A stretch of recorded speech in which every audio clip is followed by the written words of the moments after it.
미래를 보는 창, JTB. 안녕하세요. JTBJ입니다. 오늘은 포모를 유도하는 시장, 가팔라지는 추세라는 주제로 지금 시장이 원하는 건 무엇인지, 그리고 우리가 여기서 주의해야 되는 것은 무엇인지, 이런 것들을 다시 한번 체크를 해보도록 하겠습니다. 일단 지금 뭐 CPI 발표도 했고, 물론 이제 연준에서는 PC가 더 중요하다고 했지만, 어쨌든 CPI도 3월 FOMC 전에 확인하는 중요한 지표 중에 하나인 건 틀림없을 것 같습니다.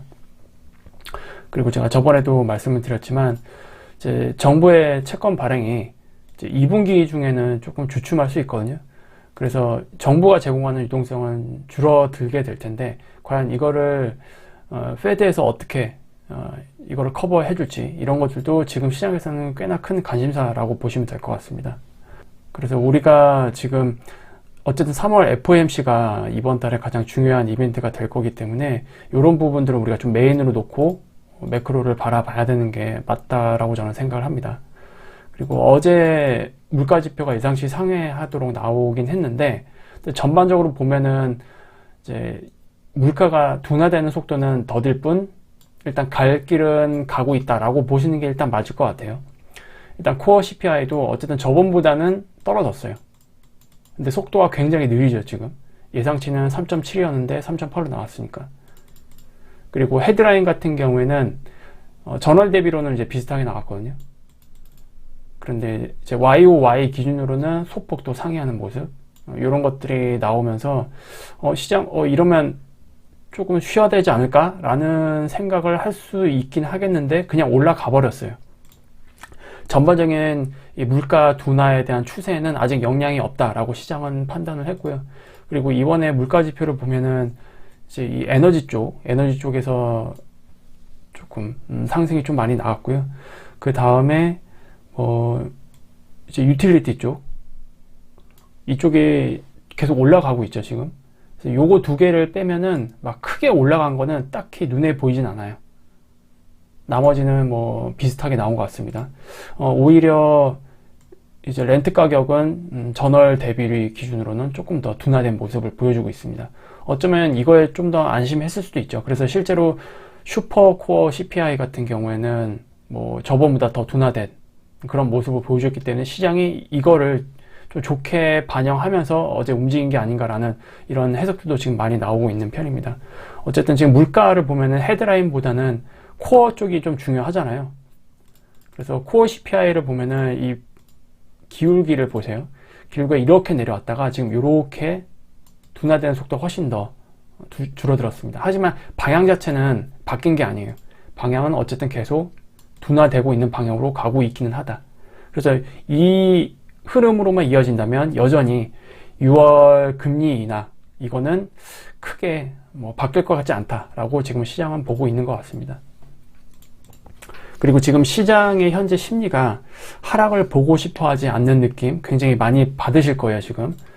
어제 CPI에도 보면은 이제 예상치보다 높게 나온 거는 나쁜 거잖아요. 근데 나쁜 것을 보기보다는 어떻게 해서든 좋은 이유를 찾기 위해서 좀 혈안이 되어 있는 모습, 이거에 좀 많이 가까웠던 시장이 아니었나 그렇게 생각을 합니다. 이런 흐름이 당분간 좀 지속될 가능성을 일단 보고 있고요.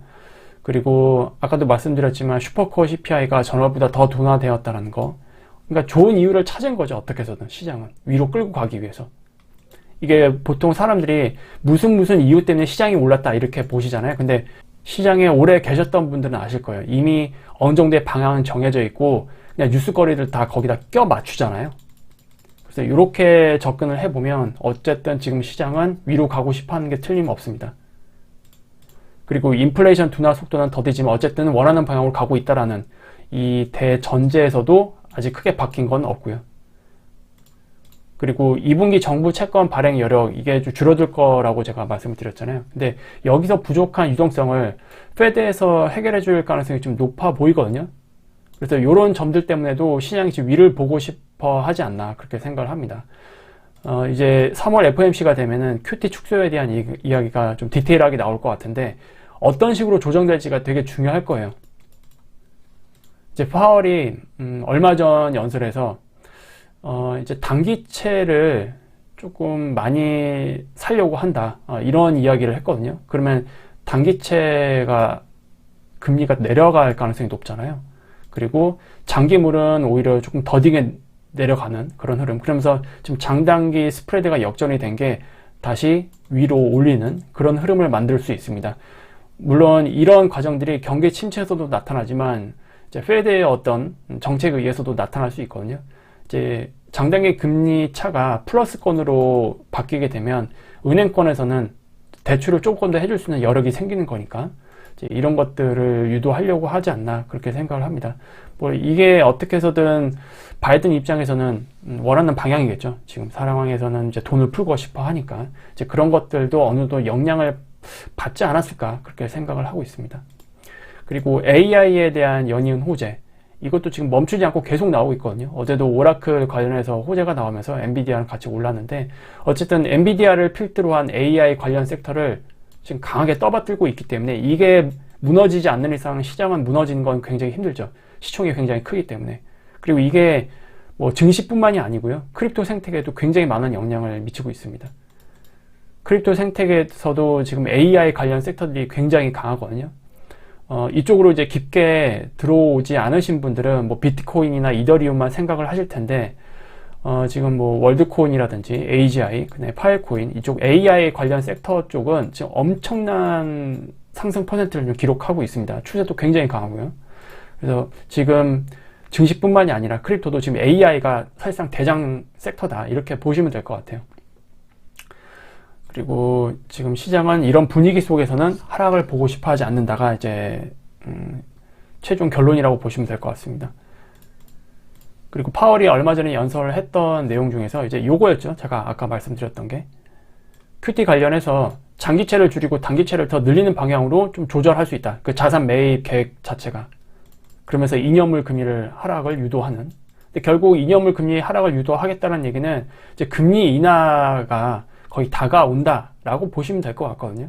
근데 그 금리 인하가 정상화를 위한 금리 인하이지 경기 부양을 위한 금리 인하는 아니라고 했어요. 그래서 아마 이번에는 사상 최초로 QT를 종료하지 않고 금리 인하를 같이 할 수도 있습니다. 왜냐면 경기 부양을 위한 금리 인하가 아니기 때문에. 만약에 경기 부양을 위한 금리 인하라고 한다면 QT는 종료시켜야 되거든요. 앞뒤가 안 맞는 거기 때문에. 하지만 경기 부양을 위한 금리 인하가 아니고 이제 중립금리로 정상화하기 위한 금리 인하이기 때문에 QT 축소를 한 상태에서 QT도 하고 금리 인하도 하는 그런 모습이 될 가능성이 일단 높지 않겠느냐. 물론 그 과정에서 시장에 어떤 문제가 발생하고 경제가 갑자기 어떤 트리거가 만들어지면서 경착륙을 향하는 흐름이 나오게 되면 그때는 QT까지 종료할 겁니다. 근데 그거는 아니기 때문에 일단 QT 축소한 상태에서 QT도 유지되고 금리 인하도 결국 같이 하는 그런 모습이 되지 않을까라고 일단 지금 상황에서 그렇게 판단을 해볼 수 있을 것 같습니다. 그래서 피날레를 향한 흐름은 저번 주에 이어서도 계속 이어지고 있다라고 말씀을 드릴 수 있을 것 같습니다.